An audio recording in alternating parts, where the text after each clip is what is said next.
നമസ്കാരം. സ്വാമി ശരണം.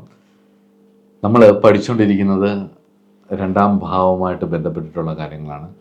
രണ്ടാം ഭാവാധിപൻ വിവിധ ഭാവങ്ങളിൽ നിന്നാൽ എന്നുള്ള ഫലമാണ് നോക്കിയത്. നമ്മൾ രണ്ടാം ഭാവത്തിൻ്റെ വിശേഷമുള്ള കുറച്ച് കാര്യങ്ങൾ നോക്കാം. വിദ്യയെ, നമ്മുടെ വാഗ്ഭാവമാണ്, അങ്ങനെ കുറേ കാര്യങ്ങൾ, നമ്മുടെ നിധി, നമ്മുടെ സാമ്പത്തിക വ്യവസ്ഥത, അല്ലെങ്കിൽ സമ്പത്തുണ്ടാവാനുള്ള യോഗം, ഇതെല്ലാം രണ്ടാം ഭാവം കൊണ്ടാണ് ചിന്തിക്കുന്നത്. രണ്ടാം ഭാവവും അതിൻ്റെ കോമ്പിനേഷൻസും കൊണ്ടാണ് ചിന്തിക്കുന്നത്. വളരെ വലിയൊരു ഭാവമാണ്. എല്ലാ ഭാവവും വലിയ ഭാവമാണ്. പക്ഷെ രണ്ടാം ഭാവം കുറച്ചുകൂടെ ഒരു നമ്മൾ ഭൗതികപരമായിട്ട് ജീവിക്കും. ഒരു ഗ്രഹസ്ഥൻ എന്നുള്ളത് ചിന്തിക്കുമ്പം മെറ്റീരിയലായിട്ടുള്ള കാര്യങ്ങൾ പലതും ഈ രണ്ടാം ഭാവവുമായിട്ട് ബന്ധപ്പെട്ടാണ് നിൽക്കുന്നത്. നമ്മുടെ ബാഹ്യമായ സക്സസ്, പുറമേയുള്ള സക്സസ്, നമ്മുടെ എഡ്യൂക്കേഷണൽ ക്വാളിഫിക്കേഷൻ കൊണ്ട് കിട്ടുന്ന റെപ്യൂട്ടേഷൻ, അല്ലെങ്കിൽ നമ്മൾ ഉണ്ടാക്കുന്ന ഫാമിലി, നമ്മുടെ സമൂഹത്തിന് കോൺട്രിബ്യൂട്ട് ചെയ്യുന്നത്, നമ്മുടെ വീട്ടിൽ കിടക്കുന്ന വണ്ടി, നമ്മുടെ വീട്, അങ്ങനെയൊക്കെ കിട്ടുന്ന കുറേ ബഹുമാനങ്ങൾ, അങ്ങനെയൊക്കെ കിട്ടുന്ന റെപ്യൂട്ടേഷൻ ഉണ്ടല്ലോ, അതൊക്കെ രണ്ടാം ഭാവം കൊണ്ടാണ് ചിന്തിക്കുന്നത്. പക്ഷെ ഞാൻ ഇന്നിത് കുറച്ചൊന്ന് മാറി ചിന്തിക്കാൻ, വളരെ കുറച്ചുകൂടെ ഡിഫറൻ്റ് ആയിട്ട് കുറച്ച് കാര്യങ്ങളാണ് ചിന്തിക്കുന്നത്. രണ്ടാം ഭാവം പ്രധാനമായിട്ടും നമ്മുടെ എബിലിറ്റി ടു ടേസ്റ്റാണ്. നമ്മുടെ രുചികളെക്കുറിച്ച്, നമ്മുടെ ഏത് ഭക്ഷണങ്ങളോടൊക്കെയാണ് രുചി തോന്നുന്നത് എന്നുള്ളത് രണ്ടാം ഭാവമാണ് ചിന്തിക്കുന്നത്.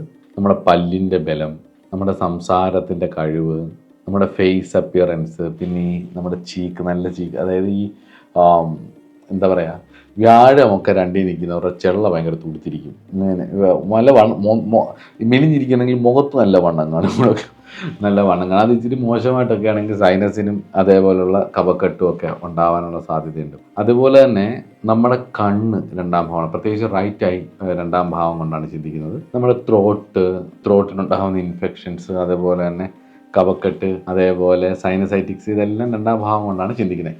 നമ്മൾ ഇന്ന് ഡിസ്കസ് ചെയ്യുന്നത് കാഴ്ചയുമായിട്ട് ബന്ധപ്പെട്ടിട്ടാണ്. കാരണം ഒരുപാട് പേർക്ക് ഇന്ന് കുഞ്ഞുങ്ങൾ, ഒരുപാട് പേര് പുറത്തിറങ്ങുമ്പം കണ്ണാടി വെക്കുന്നത് കണ്ടിട്ടുണ്ട്. പിന്നെ കണ്ണാടി ഒരു സ്റ്റൈലായി മാറിയിട്ടുമുണ്ട്. വാസ്തവത്തിൽ കാഴ്ചക്കുറവ് എങ്ങനെയൊക്കെ വരാം എന്നുള്ളത്, ജാതകം എങ്ങനെ കാണിച്ചു തരുന്നു എന്നുള്ളതിനെക്കുറിച്ച് നമുക്ക് നോക്കാം. അസ്ട്രോളജി മാസ്റ്റർ ക്ലാസ്സിൻ്റെ പുതിയൊരു അധ്യായത്തിലേക്ക് ഏവർക്കും സ്വാഗതം.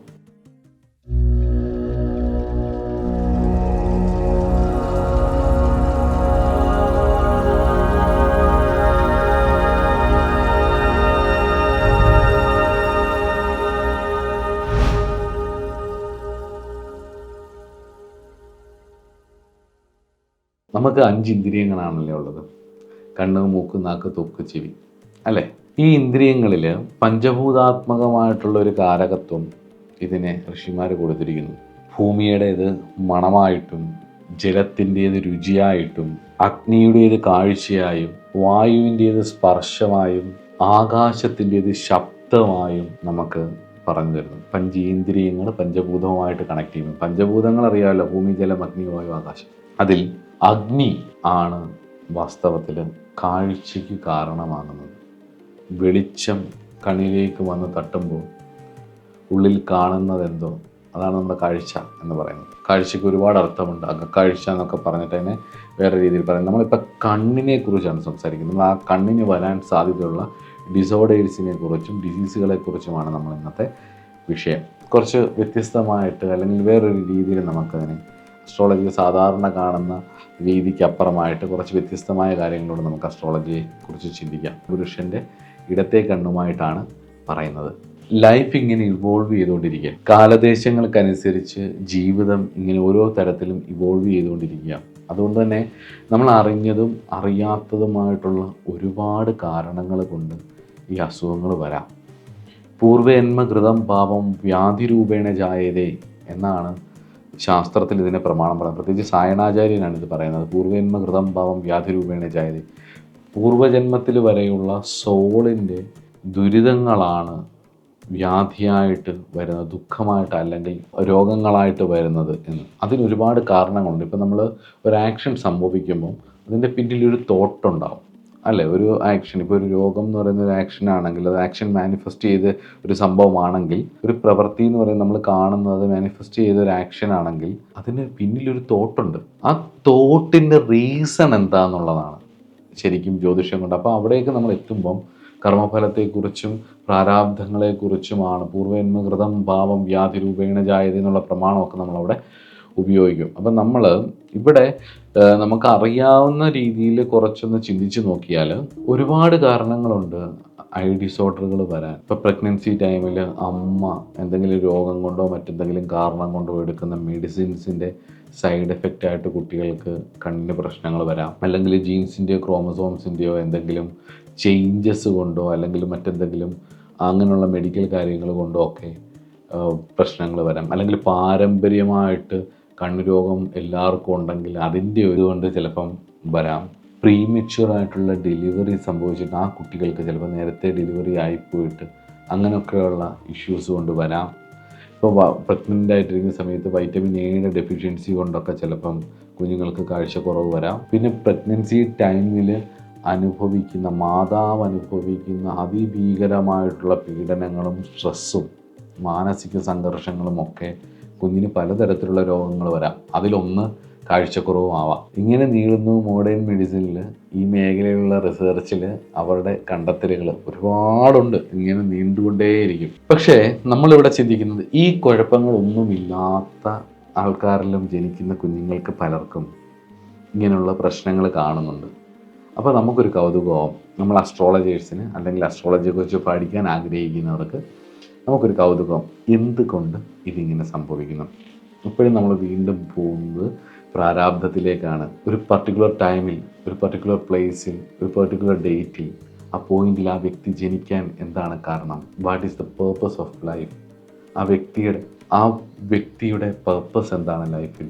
അപ്പോൾ ആ വ്യക്തി ജനിക്കുന്ന സമയത്ത് അയാളുടെ ഹൊറോസ്കോപ്പ് കാണിച്ചു തരുന്ന പ്രാരാബ്ധങ്ങളിൽ കണ്ണുമായി ബന്ധപ്പെട്ടിട്ടുള്ള ഭാഗത്ത് ചില വിഷയങ്ങൾ കണ്ടാൽ നമുക്കൊന്ന് നോക്കാം അവർക്ക് അങ്ങനെ ഒരു പ്രശ്നമുണ്ടോ എന്നുള്ളത്. അപ്പം അയാളുടെ കണ്ണിന് ആ പ്രശ്നം ഉണ്ടാവണമെങ്കിൽ ജാതകത്തിൽ ഈ സൂചന എന്തുകൊണ്ട് വരുന്നു എന്നുള്ളതും കൂടി നമുക്കൊന്ന് ഒബ്സർവ് ചെയ്ത് നോക്കാം.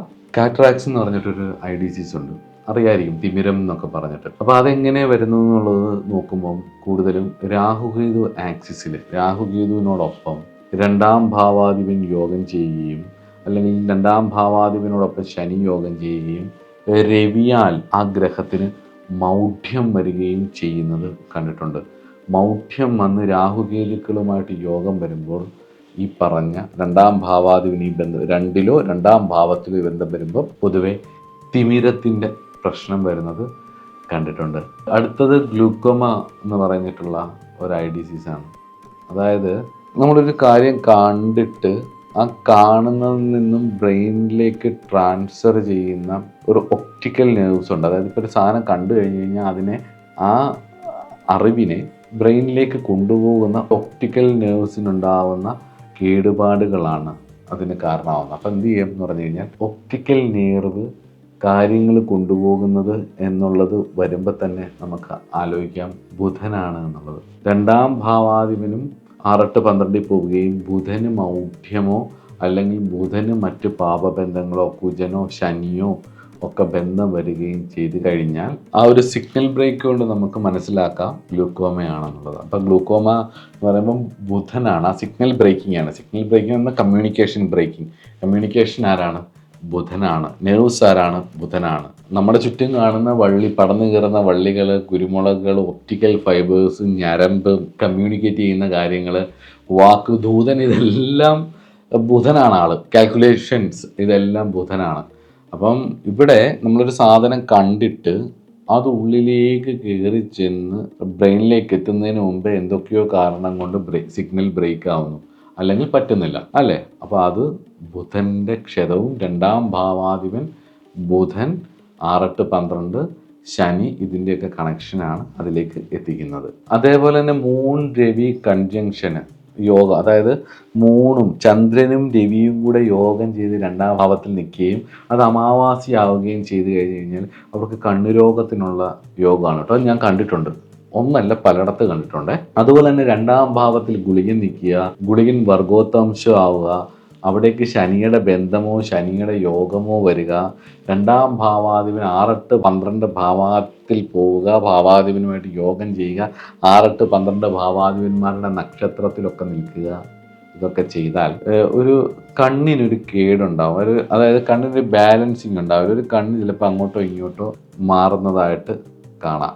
നമ്മളതിനെ കോങ്കണ്ണ് എന്നൊക്കെ പറയും. നമ്മളിങ്ങനെ ഒരു കണ്ണിങ്ങനെ ചിരിഞ്ഞ് ഇരിക്കുന്നത്. അതുപോലെ തന്നെ സിംഹരാശി, അതായത് ചിങ്ങൻ രാശി ലഗ്നമാവുകയും രവി 2-ൽ നിൽക്കുകയും ഗുളികബന്ധം വരികയോ ശനിബന്ധം വരികയോ ഒക്കെ ചെയ്താൽ പൊതുവെ ചിങ്ങൻ രാശിക്കാർക്ക് ഒരു നൈറ്റ് ബ്ലൈൻഡ്നെസ്സിനുള്ള സാധ്യതയുള്ള രാശിയാണ്. അതുപോലെ തന്നെ തുലാം ലഗ്നം, രവി നീചനാവുന്ന ലഗ്നമാണ് തുലാം ലഗ്നക്കാർക്ക് 2-ാം ഭാവാധിപനായ ചൊവ്വ 7-ൽ നിൽക്കുക, 7-ൽ ശനി നിൽക്കുക, ഇതൊക്കെ വന്നാൽ പൊതുവെ കണ്ണിനൊരു പ്രശ്നമുണ്ടാകും. കണ്ണാടി മിക്കവാറും തുലാം ലഗ്നക്കാർക്ക് ഉണ്ടാവാൻ സാധ്യത കൂടുതലാണ്.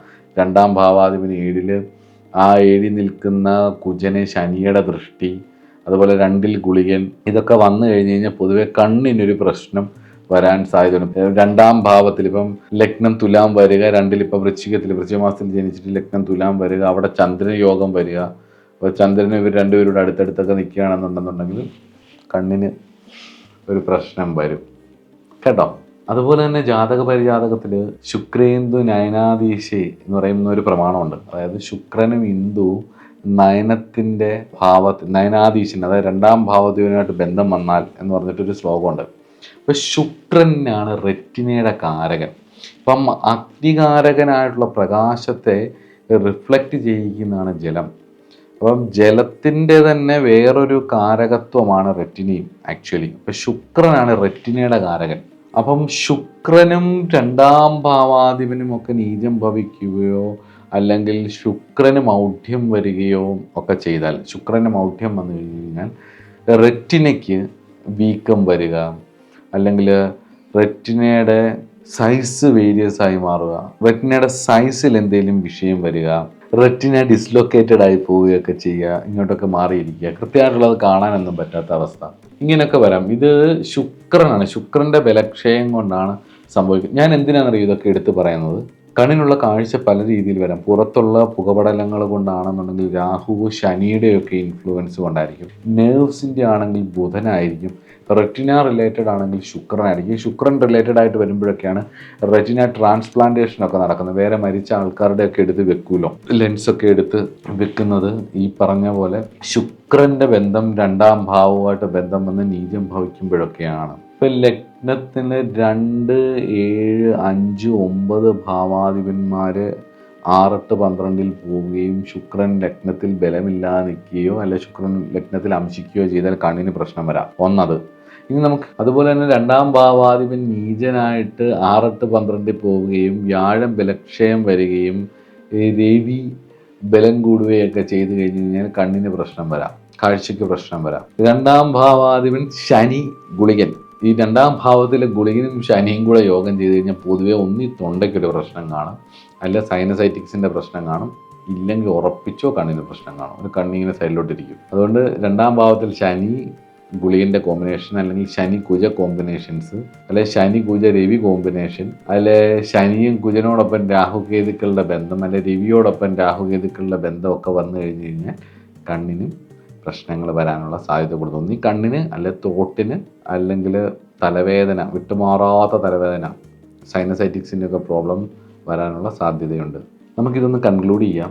2-ാം ഭാവം, 2-ാം ഭാവാധിപൻ, 2-ാം ഭാവത്തിൻ്റെ കാരകനായ ഗ്രഹം, അതുപോലെ തന്നെ മുന്നേ പറഞ്ഞിട്ടുള്ള ഓരോ സബ്ജക്റ്റുകളുമായിട്ട് ബന്ധപ്പെട്ടിട്ടുള്ള, ഇപ്പോൾ ബുധനാണെങ്കിൽ കമ്മ്യൂണിക്കേഷൻ റിലേറ്റഡ് ആയിരിക്കും എന്ന് ഞാൻ പറഞ്ഞു, നെർവ്സ് റിലേറ്റഡ് ആയിരിക്കും എന്ന് പറഞ്ഞു, ശനിയാണെങ്കിൽ പുകപടലങ്ങളായിരിക്കും എന്ന് പറഞ്ഞു, രാഹു ആകുമ്പോൾ പുകപടലങ്ങളായിരിക്കും എന്ന് പറഞ്ഞു, ഇതിൻ്റെ മുതലുള്ള വിഷയങ്ങൾ എന്തെങ്കിലും ഗ്രോത്തോ അങ്ങനെ എന്തെങ്കിലുമൊക്കെ വരാനുള്ള സാധ്യതയാണെന്ന് പറഞ്ഞു. അപ്പം ഈ പറഞ്ഞ ഓരോ വിഷയങ്ങളുടെയും ഒന്ന് നോക്കി വളരെ വിശദമായിട്ട് പഠിച്ച് നിങ്ങൾക്കറിയാവുന്നവർക്ക്, കണ്ണിനൊക്കെ അസുഖമുള്ള ആരെങ്കിലുമൊക്കെ ഉണ്ടെങ്കിൽ നിങ്ങൾക്കറിയാവുന്നവരുടെ ഉണ്ടെങ്കിൽ അവരുടെ ജാതകം എടുത്ത് വെച്ചിട്ട് വാസ്തവത്തിൽ എന്താ പ്രശ്നം എന്നുള്ളതും കൂടി ചോദിച്ചിട്ട് നിങ്ങൾക്ക് പഠിക്കാവുന്നതാണ്. ഏതെങ്കിലും തരത്തിൽ ഇപ്പോൾ കണ്ണിന് ഒരു പ്രശ്നമില്ലാത്ത ഒരാളാണെങ്കിൽ പോലും നമ്മൾക്ക് ഈ കോമ്പിനേഷൻസ് ജാതകത്തിൽ കണ്ടാൽ അവരോട് പറഞ്ഞു കൊടുക്കാം, നിങ്ങൾക്ക് കണ്ണിനൊരു പ്രശ്നം വരാൻ സാധ്യതയുണ്ട്, ഇപ്പോൾ കുഴപ്പമൊന്നുമില്ലെങ്കിൽ ചിലപ്പോൾ ദശയോ അപഹാരമോ ഇതുമായിട്ട് ബന്ധപ്പെട്ട് വരുന്ന സമയത്ത് ചിലപ്പോൾ പ്രശ്നങ്ങൾ വരാം. നിങ്ങൾ നല്ലൊരു ഡോക്ടറെ കൺസൾട്ട് ചെയ്യുക. പിന്നെ 2-ാം ഭാവത്തിൽ ഈ ഗ്രഹം വന്ന് നിൽക്കുന്നത് കൊണ്ട് അതിൻ്റെ സബ്ജക്റ്റുമായിട്ട് ആ മരുന്ന് ഫലിക്കാൻ ആ ഡോക്ടർ തരുന്ന കാര്യങ്ങൾ നിങ്ങൾക്ക് ഗുണമായിട്ട് വരാനും ഒരു ഭാഗ്യം വേണം. നല്ല ഡോക്ടറെ കിട്ടാൻ, നല്ല ഹോസ്പിറ്റലിൽ എത്തിപ്പെടാൻ right time, right place, right people ഇതൊന്നും നമ്മുടെ കയ്യിലല്ലാത്തതുകൊണ്ട് അത് നല്ല രീതിയിൽ വരാൻ കൈപുണ്യമുള്ളവരെ കിട്ടാൻ ഒരു ഭാഗ്യം വേണം. ഒരു ഐ സ്പെഷ്യലിസ്റ്റ് ആണെന്ന് പറഞ്ഞുകൊണ്ടൊന്നും കാര്യമൊന്നുമില്ല. നല്ല ദൈവാധീനമുള്ള ആളായിരിക്കണം, എക്സ്പീരിയൻസ്ഡ് ആയിരിക്കണം. അതിനേക്കാളുപരി അവർ ചെയ്യുന്ന ജോലിയിൽ അവർക്ക് ആത്മാർത്ഥതയും സമർപ്പണവും ഉള്ള ആളായിരിക്കണം. അങ്ങനെ ഒരാളെ കിട്ടിയാൽ നിങ്ങൾക്ക് അങ്ങനെ ഒരു പ്രശ്നമുണ്ടെങ്കിൽ അത് മാറും. അതിനുവേണ്ടി ഈശ്വരനെയും കൂടി ആശ്രയിച്ച് മുന്നോട്ട് പോകാൻ നിങ്ങൾക്ക് അവരോട് പറഞ്ഞു കൊടുക്കുകയും ചെയ്യാം. അപ്പോൾ പൊതുവെ ഇത്രയൊക്കെയാണ് ഐ ഡിസോർഡറിനെ കുറിച്ച് എനിക്ക് പറയാനുള്ളത്. ഒബ്സർവ് ചെയ്ത് നോക്കുക. അടുത്ത ക്ലാസ്സിൽ കാണാം പുതിയൊരു വിഷയവുമായിട്ട്. നമസ്കാരം.